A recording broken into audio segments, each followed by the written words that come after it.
Yes, Sarah, Casey, I talked to Greene County Mayor Kevin Morrison, who says the bill has undergone changes that would allow some provisions that would be helpful for counties in our region.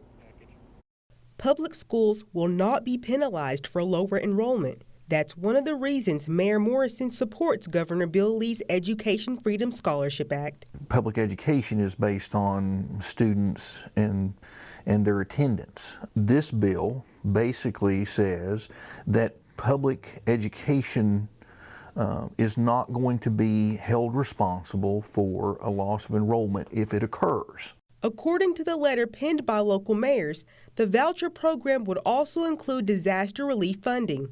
Morrison says finding relief after Helene is vital for the region. We understand that there's going to be a special session that will start toward the end of the month to consider these two things, perhaps separately, but perhaps together. The recovery funds that are available are so very important because we cannot bear the burden of reconstructing and rebuilding after this historic flood.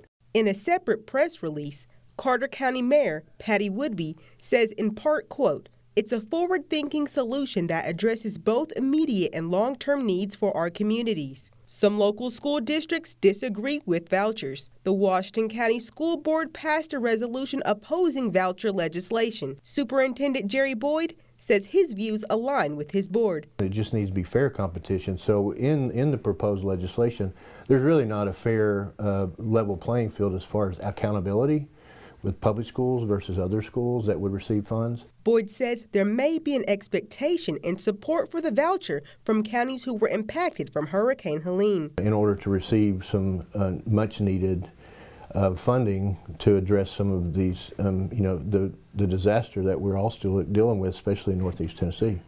And I don't know that for a fact, but it has been stated multiple times by multiple different people. On Wednesday, the Sullivan County School Board will have a special called meeting about whether or not they will pass a resolution opposing the vouchers. Casey.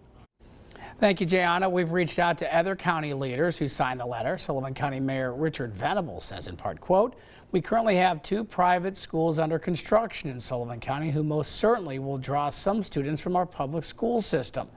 The act as presented will protect local education funding levels from reductions due to student disenrollments," end quote.